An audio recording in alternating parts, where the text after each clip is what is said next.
자가 자기 영광으로 모든 천사와 함께 올 때 자기 영광의 보좌에 앉으리니 모든 민족을 그 앞에 모으고 각각 구분하기를 목자가 양과 염소를 구분하는 것 같이 하여 양은 그 오른편에 염소는 왼편에 두라. 그때 임금이 그 오른편에 있는 자들에게 이르되 내 아버지께 복을 받을 자들이여 나와 창세로부터 너희를 위하여 예비된 나라를 상속받으라. 내가 주릴 때에 너희가 먹을 것을 주었고 목마를 때에 마시게 하였고 나그네 되었을 때에 영접하였고 헐벗었을 때에 옷을 입혔고 병들었을 때에 돌보았고 옥에 갇혔을 때 와서 보았느니라. 이에 의인들이 대답하여 이르되 주여 우리가 어느 때에 주께서 줄이신 것을 보고 음식을 대접하였으며 목마르신 것을 보고 마시게 하였나이까. 어느 때에 나그네 되신 것을 보고 영접하였으며 헐벗으신 것을 보고 옷 입혔나이까. 어느 때에 병드신 것이나 옥에 갇히신 것을 보고 가서 배웠나이까 하리니 임금이 대답하여 이르되 내가 진실로 너희에게 이르노니 너희가 여기 내 형제 중에 지극히 작은 자 하나에게 한 것이 곧 내게 한 것이니라 하시고 또 왼편에 있는 자들에게 이르시되 저주를 받은 자들아 나를 떠나 마귀와 그 사자들을 위하여 예비된 영원한 불에 들어가라. 내가 주릴 때에 너희가 먹을 것을 주지 아니하였고 목마를 때에 마시게 하지 아니하였고 나그네 되었을 때에 영접하지 아니하였고 헐벗었을 때에 옷 입히지 아니하였고 병들었을 때와 옥에 갇혔을 때에 돌보지 아니하였느니라 하시니 그들도 대답하여 이르되 주여 우리가 어느 때에 주께서 줄이신 것이나 목마르신 것이나 나그네 되신 것이나 헐벗으신 것이나 병드신 것이나 옥에 갇히신 것을 보고 공양하지 아니하더이까. 이에 임금이 대답하여 이르되 내가 진실로 너희에게 이르노니 이 지극히 작은 자 하나에게 하지 아니한 것이 곧 내게 하지 아니한 것이니라 하리니 다 같이 읽겠습니다. 그들은 영벌에 의인들은 영생에 들어가리라 하시니라. 아멘. 기도하겠습니다. 하나님, 오늘도 이 아침에 오늘 우리가 주님의 말씀을 듣기 위해서 이 자리에 왔습니다.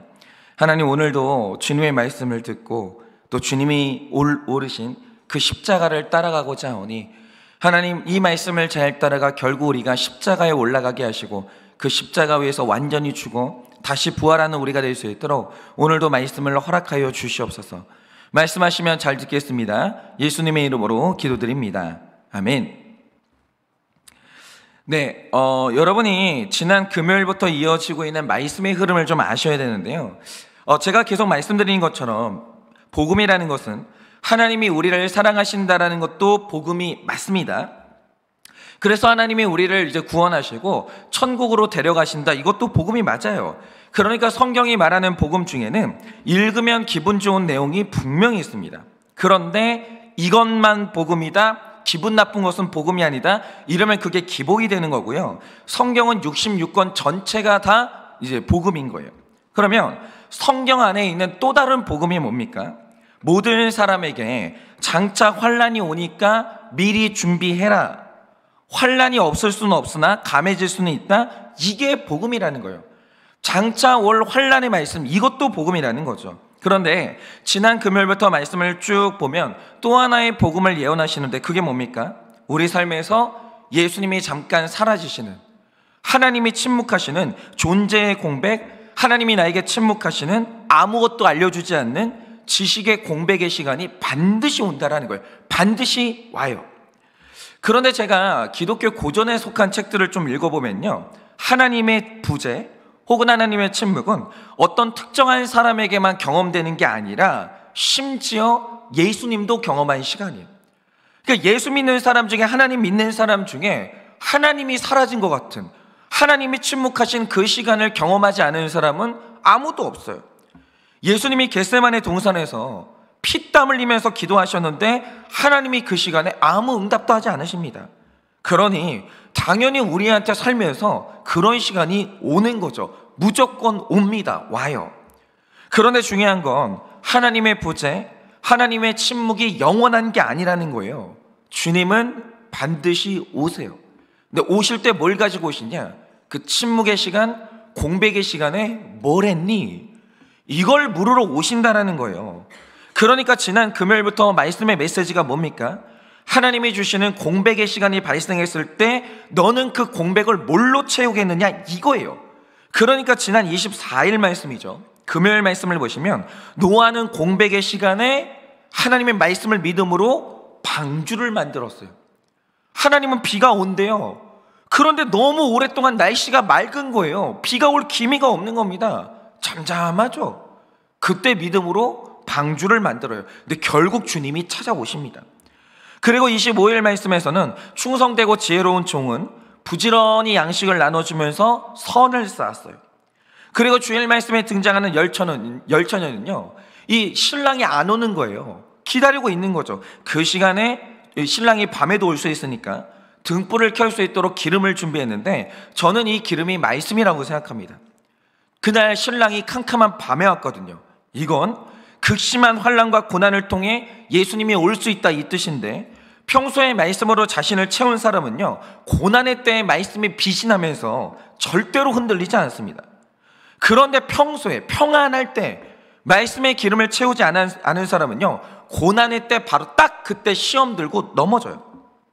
그리고 어제 말씀에서 본 게 뭡니까? 주님이 침묵하셔서 생기는 공백. 주인이 잠깐 떠났어요. 공백이 생겼죠.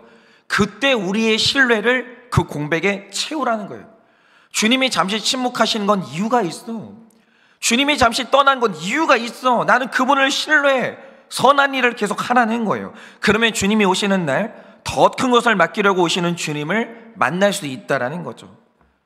여러분, 이렇게 우리는 예수님이 다시 오시는 그날까지 기다림의 시간을 가지고 있고, 신앙생활하는 모든 사람은 하나님의 보좌와 하나님의 침묵을 반드시 경험하게 돼요. 반드시. 하나님이 없는 것 같은 때가 온다라고요. 그 시간에 우리가 해야 될 일이 뭔지 지난 시간을 통해서 미리 알려주신 겁니다.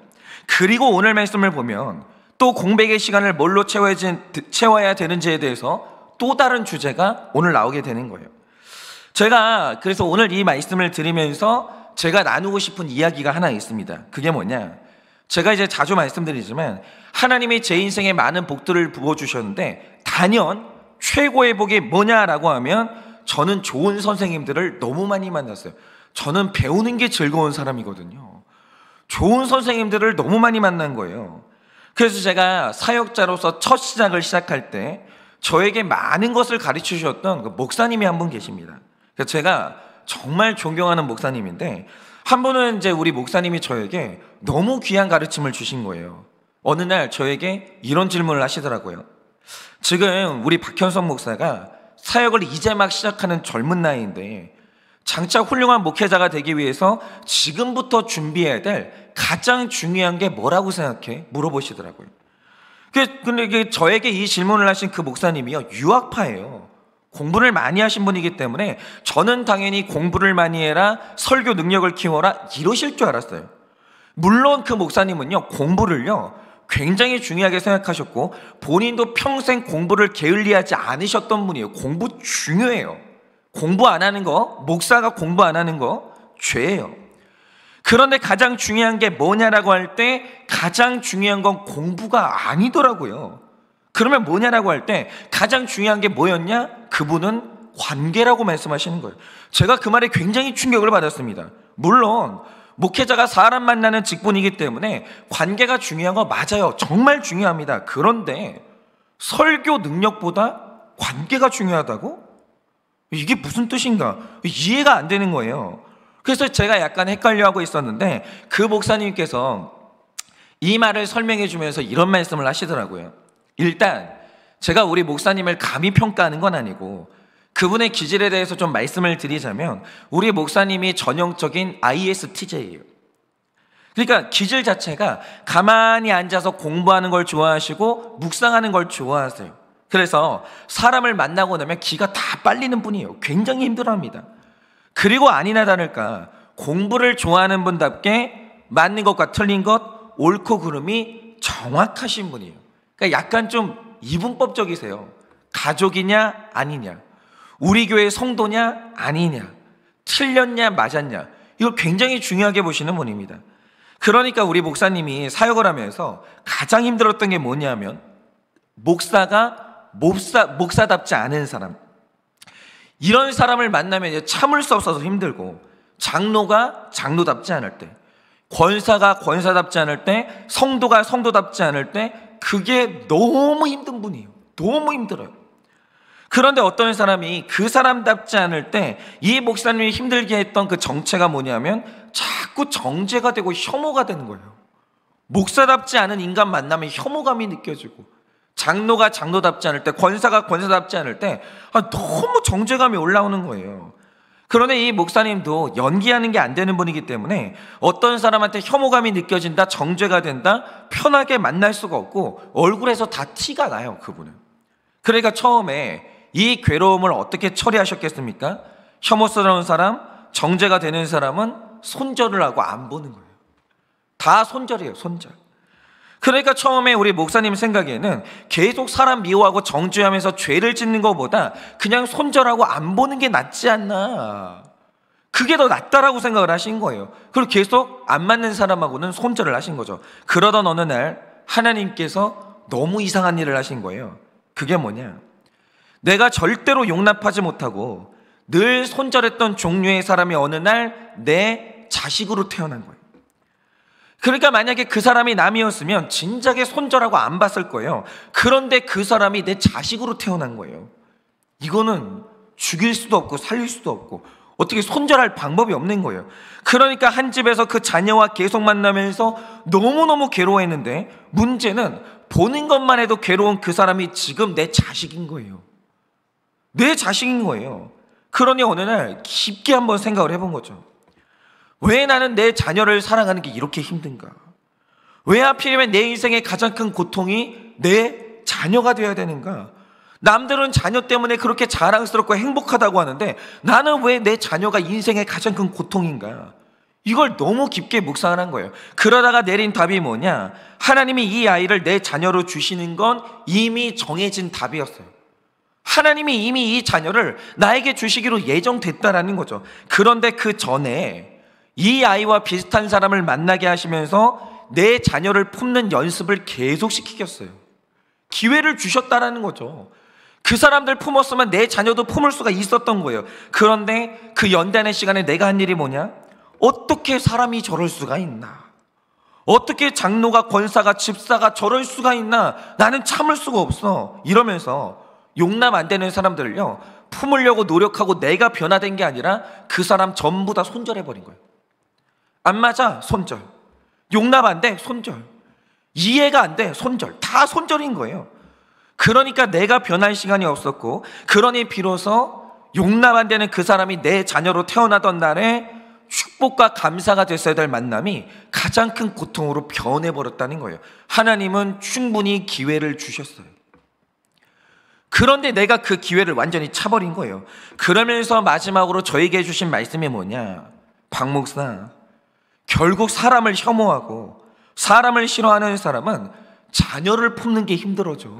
두고 봐, 자녀도 못 품어. 그런데 더 중요한 게 뭐냐, 결국에는 그 사람은 예수 만나는 것도 힘들어, 이러시는 거예요. 깜짝 놀랐어요. 아니, 사람 혐오하고 사람 싫어하는 거하고 예수님 만나는 거하고 무슨 상관이에요? 그런데 그 목사님이 저에게 해주신 말씀이 뭐냐, 박 목사 그거 알아? 예수님이 혐오스러운 모습으로 이 땅에 오셨어, 이러시는 거예요. 여러분, 우리가 명백히 알아야 될 사실이 있는데요, 이사야 53장 2절이 말하는 예수님의 외모가 어땠습니까? 이렇게 기록되어 있어요. 그분은 고운 모양도 없고 풍채도 없은 즉 우리가 보기에 흠모할 만한 아름다운 것이 없도다, 그렇게 기록해요. 이게 예수님이에요. 예수님한테 우리가 반할 만한 외모가 있냐? 없어요. 인정할 만한 외모가 있냐? 없어요. 없어요. 그러니까 예수님이 이 땅에 오셔서 죽으실 때 죽으셨던 이유 중에 하나가 뭐냐, 외적으로 인정할 만한 스펙이 하나도 없으니까 무시당해서 죽은 거예요. 성경을 보세요. 예수님 죽였던 사람들이 왜 죽였냐, 그러니까 무시해서 죽인 거예요. 그러니까 어떤 이유 때문에라도 계속해서 어떤 사람들이 혐오가 되고 차별이 될 때 그때 생기는 문제가 뭐냐, 결국 그 사람은 나중에 예수님 만나는 게 너무 힘들어져요. 아니, 예수님 왜 나한테 이런 사건 주세요? 왜 자꾸 이런 사람 만나게 하세요? 아니, 왜 혐오가 되는 부모 만나게 하셨어요? 왜 혐오가 되는 자꾸 직장 상사 만나게 하세요? 이렇게 하나님 원망하다가 어느 날 하나님을 떠나요. 그리고 이것만큼이나 치명적인 문제가 또 하나 있는데요, 우리는 택자이기 때문에 지금 죽어도 어차피 구원을 받아요. 그러니까 우리는 사실요, 사는 것보다 죽는 게 복인 사람들이에요, 택자들은.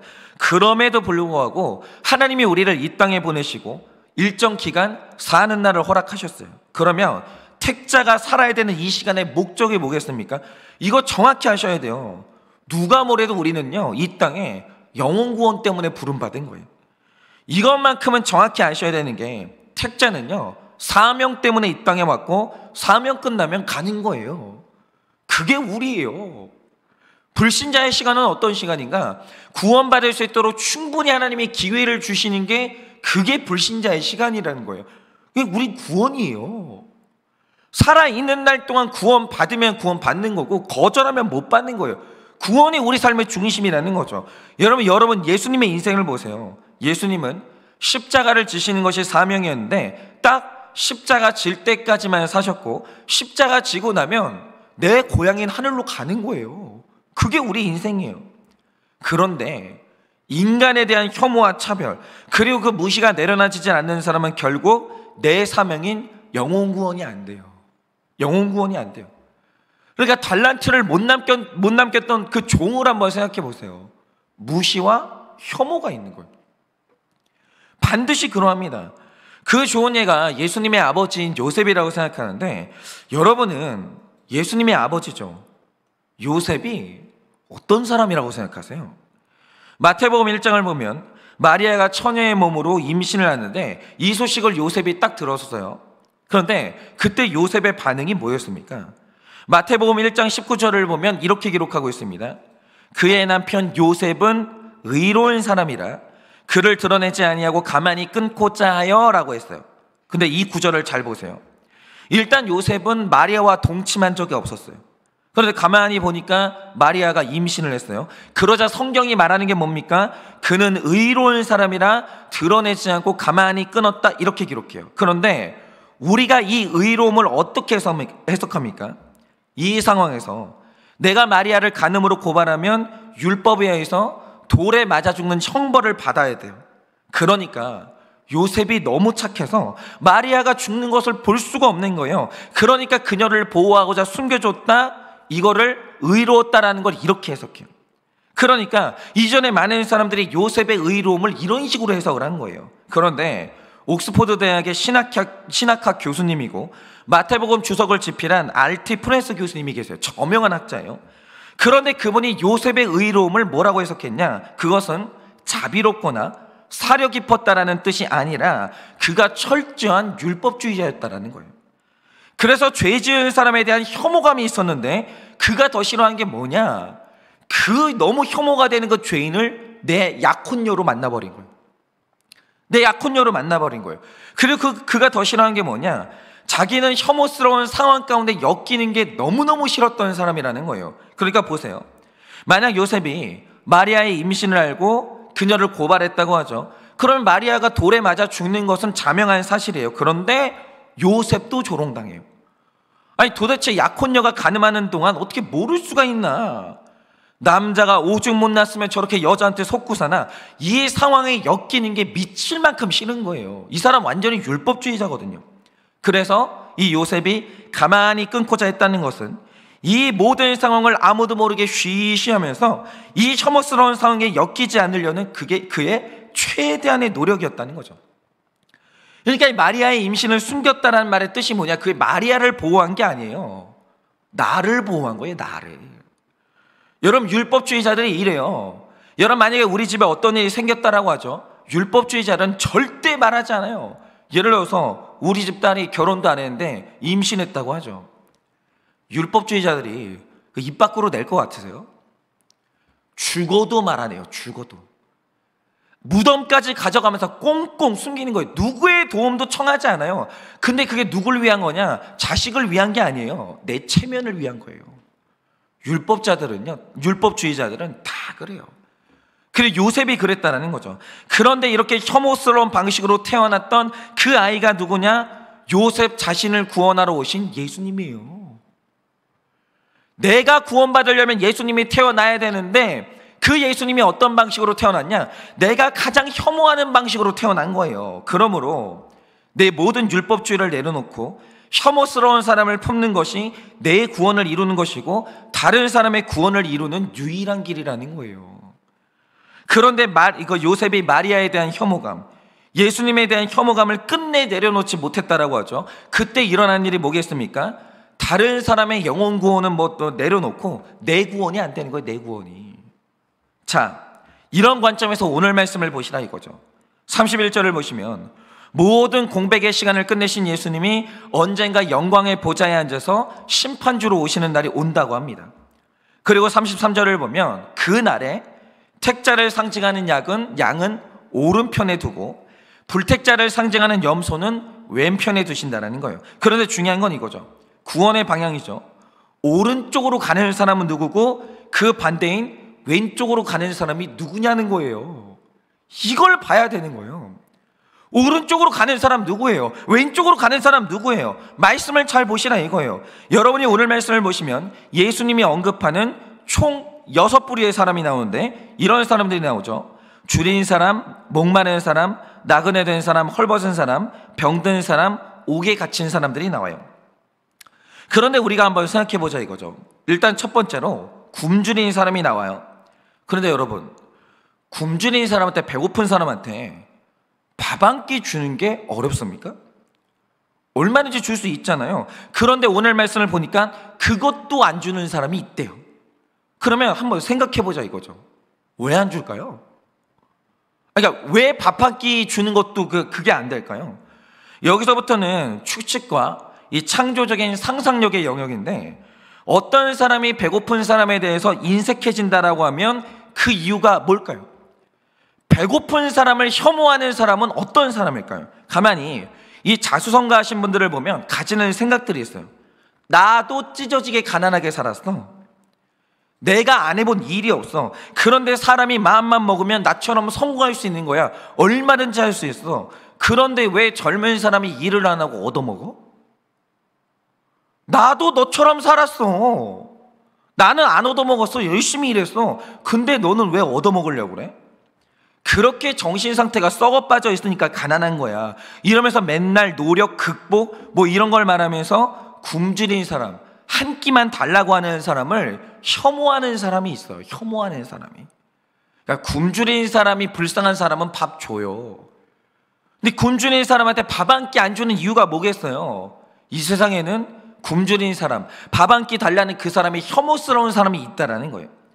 그리고 오늘 말씀에서 목마르다라는 것은 사막을 여행하다가 물이 떨어지는 상황을 의미하는 건데, 보통 사막을 여행하는 사람들이 가장 철저하게 계산하는 게 뭐냐? 내가 며칠을 여행할 것인지, 그리고 그러면 얼마만큼의 물이 필요한지, 이게 가장 중요한 계산이에요. 그러니까 배가 고파도 일정 기간 살 수 있잖아요. 근데 사막에서는 물 떨어지면 죽어야 돼요. 그러니까 사막을 여행할 때 제일 중요하게 계산해야 되는 게 뭐냐? 얼만큼의 물이 필요한가? 이게 중요해요. 그런데 사막에서 물이 떨어졌어요. 이게 뭘 의미하겠습니까? 계산이 잘못됐다는 거예요. 그런데 특별히 우리가 직장에서 보면요, 이런 사람 혐오하는 사람이 굉장히 많아요. 아니 어떻게 그렇게 인생을 덤벙거리면서 살아? 머리가 없어? 생각이 없어?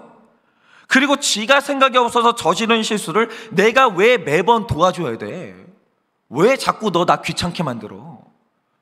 아니 왜 자꾸 네가 그 인생 대충 살아가지고 생기는 문제를 왜 자꾸 나보고 도와달라고 그래? 나는 계획 없고 계산 없는 사람이 제일 싫어. 여러분, 이런 식으로 인생을 살면서 실수가 반복되고 치밀하지 못한 게 혐오가 되는 사람은요, 그 혐오감 때문에 물 한 잔 주는 게 그렇게 짜증이 나는 거예요. 물 한 잔 줄 때마다 그렇게 생색을 내요. 얼마나 짜증을 내는지 몰라요. 혐오가 되는 거죠. 그리고 나머지가 다 마찬가지예요. 이게 별거 아닌데 그것도 안 해주는 사람들이 있어요. 그 이유가 뭐냐? 그게 혐오가 되는 거예요. 무시가 되는 거예요. 그러면 한번 생각해 보자 이거죠. 왜 우리는 용납 안 되는 사람, 짜증나는 사람, 혐오가 되는 사람이 왜 그렇게 많을까요? 왜 그럴까요? 바로 그게 우리 안에 있는 율법주의가 핵심인데, 이 율법주의의 핵심이 뭐냐? 뭐든지 그래야 된다. 그리고 만약에 어떤 사람이 그렇게 살지 못한다라고 할 때 어떻게 그럴 수가 있어? 이게 율법주의예요. 다시 말씀드릴게요. 율법주의는 딱 이렇게 표현이 돼요. 반드시 그래야 돼. 그리고 그렇게 되지 못하면 어떻게 그럴 수가 있어? 이게 율법주의라고요. 예를 들면 이런 거죠.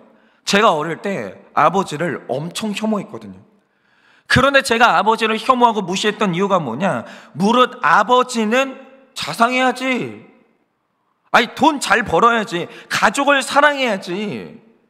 여러분, 이렇게 제가 생각을 했거든요. 아버지는 그래야 돼, 이렇게 생각했거든요. 그런데 이 말이 맞아요, 틀려요? 맞죠. 아니, 아버지라는 존재들이 이렇게 살 수 있으면 제일 좋고 이렇게 사는 게 맞아요. 이렇게 살아야 돼요. 그런데 이렇게 못 사는 사람은 아버지가 아니냐라고 하면 그렇지는 않아요. 아버지라는 존재도 사람이에요. 얼마나 연약한데요. 여러분, 아버지들도 두려움 느껴요. 아버지들도 죄에 눌린 사람이고요. 감당한다는 고난이 오잖아요. 아버지도 넘어져요. 안 그럴 수 있으면 제일 좋죠. 아버지가 막 큰 산 같아가지고 막 언제나 비바람에서 우리 가족을 막아줄 수 있다, 제일 좋죠. 그런데 그렇지 못한 아버지가 있을 수 있어요. 그러면 여유가 없어서 자상하지 못하는 날이 오고요. 돈을 못 벌면 어깨가 축 처져가지고 바닥으로 꺼지는 아버지도 있고 가족에게 상처 주는 날도 있어요. 그러니까 아버지가 아버지다우면 제일 좋죠. 왜 안 좋겠어요? 그런데 안 그럴 수도 있어요. 안 그럴 수도 있죠. 그리고 사람이 살면서 죄 안 짓고 감옥 안 가면 제일 좋아요. 그렇게 사는 게 맞죠. 그런데 감옥 가는 사람은 인간도 아니냐, 구원받을 자격도 없냐라고 하면 그렇지 않아요. 그렇지 않아요. 여러분, 제 아버지가 교통사고지만 사람 죽여서 감옥을 가신 분이에요. 그런데 사람 죽이고 싶어서 죽였어요? 아니, 이 세상에 감옥 가고 싶어서 가는 사람이 누가 있어요? 그게 아니에요. 사람은 연약하기 때문에 누구든 잠깐 한눈 팔잖아요. 감옥 가요. 감옥 가요. 장담할 수 있는 인생이 누가 있어요? 아무도 없어요. 당장 저도 오늘도 그냥 운전하다가 잠깐 졸잖아요. 죄 짓고 감옥 갈 수 있어요, 제가. 그러니까 우리의 무서운 율법주의가 뭐냐, 못을 박아요. 목사는 일해야 돼, 장로는 일해야 되고, 권사는 일해야 돼, 아버지는 일해야 되고, 예수 믿는 사람은 일해야 돼. 이러면서 뭐든지 못을 박아요. 못을. 이거 아니면 인간도 아니야. 이거 못하잖아, 목사도 아니야, 장로도 아니야, 권사도 아니야. 그냥 못을 박아요. 그러니까 목사가, 장로가, 권사가, 예수 믿는 사람이 이상적으로 살아야 되고, 그렇게 살면 좋아요. 아니, 사역자가 막 기도 1시간씩 하고 막 천사같이 살고 너무 좋죠. 그래야 되는 게 맞아요. 맞는데 누구도 그렇게 완벽하게는 못 살아요. 그래서 복음이 뭐냐, 사람이 넘어지고 훼손됐을 때 복음은 언제나 그럴 수 있다고 말하죠. 여러분, 어느 날 예수님이 요한복음을 보면요, 가만히 앉아있는데 사람들이 가늠한 여인을 끌고 옵니다. 모세의 율법에는 이 사람 돌로 치라고 했습니다. 어떻게 여자가 이럴 수 있죠? 어떻게 유대인이 간음을 할 수 있습니까? 목사님, 예수님, 이게 말이 돼요? 그러면서 예수님, 당신은 뭐라고 하겠습니까? 라고 물어봐요. 이게 여자도 아니라는 거, 이건 사람도 아니라는 거예요. 어떻게 이럴 수 있냐라는 거예요. 죽어야 된다라는 거죠. 그런데 그때 가만히 예수님이 침묵하고 바닥에다 뭘 글을 써요.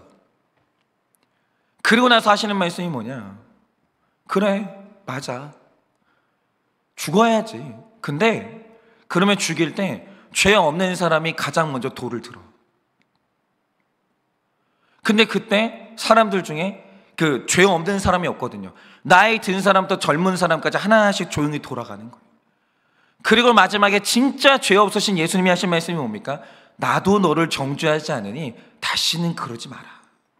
다시는 그러지 마라. 이러고 돌려보내요. 그게 복음이라고요.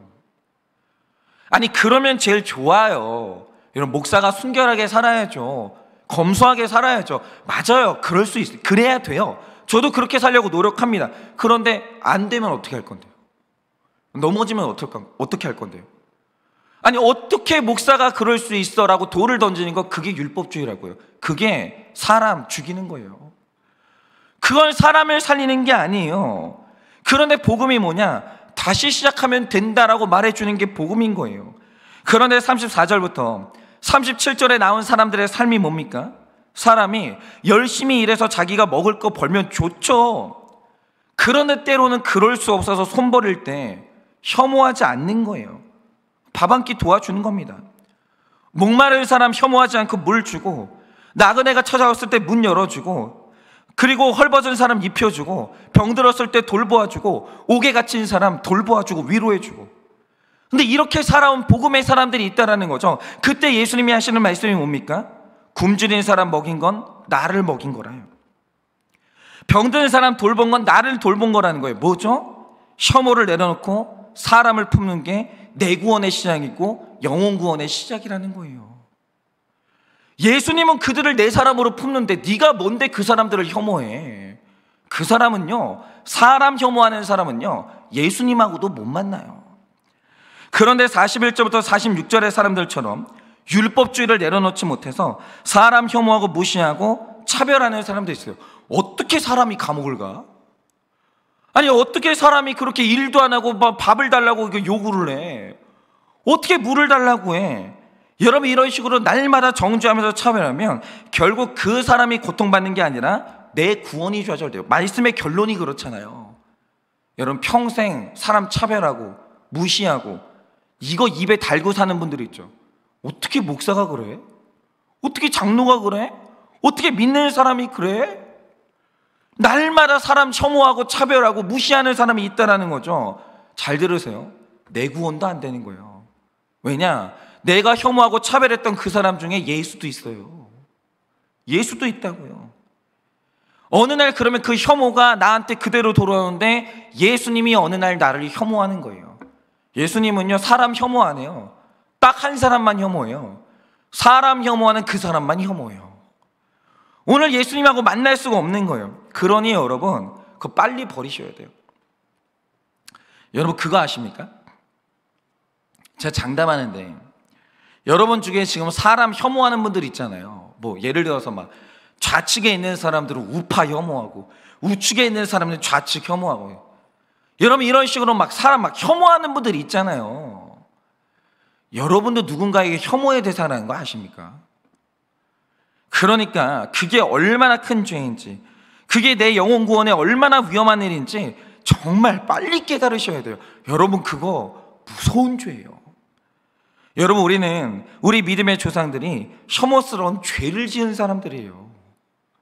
모세가 사람 죽였어요. 유다가 자기 며느리하고 동침을 했어요. 여러분, 그 다윗이요, 불륜을 저지르고 살인을 저지르는 사람이에요. 다 혐오스러운 사람들이에요. 그리고 나도 누군가에게 혐오스러운 사람이라는 거죠. 그러니 여러분, 빨리 사람 무시하고 혐오하고 손절하는 그 죄를 회개하셔서 내 구원도 이루고 다른 사람 구원도 이루는 우리가 되어지기를 예수님의 이름으로 축원을 드립니다. 제가 이 시간에 기도하고 축동함으로 예배를 마치겠습니다. 기도하겠습니다. 하나님, 주님 용서하여 주십시오. 제가 제 주제를 몰라서 그렇게 아버지를 무시하고 살았습니다. 어떻게 목사가 그럴 수 있냐? 어떻게 아버지라는 사람이 그럴 수 있냐? 그렇게 제가 무시를 하고 살았습니다. 그런데 제가 목사가 되어보니 제 아버지 절반도 따라가지를 못합니다. 제가 아버지가 되어보니 저는 제 아버지보다 책임감도 없고 제가 아버지만큼 좋은 아버지가 되지를 못합니다. 주님, 제가 주제를 몰라서 그렇게 아버지를 혐오하고 아버지에게 돌을 던졌습니다. 주님, 용서하여 주시옵소서.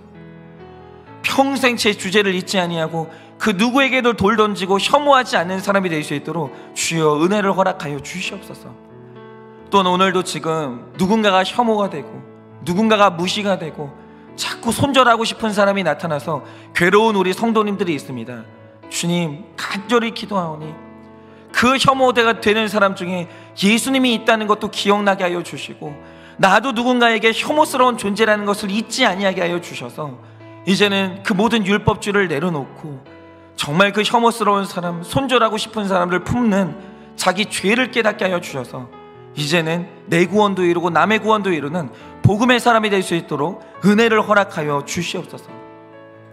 지금은 우리 주 예수 그리스도의 은혜와 하나님 아버지의 그 크신 사랑과 성령님의 위로하시고 교통하여 주시는 그 역사하심이 오늘도 내 안에 있는 사람에 대한 혐오와 무시가 얼마나 큰 죄인지를 깨달아 철저히 회개함으로 나도 구원받고 남도 구원하기를 원하는 사랑하는 우리 모든 성도님들의 머리 위에 지금으로부터 영원 무궁토록 함께 있을지어다. 아멘.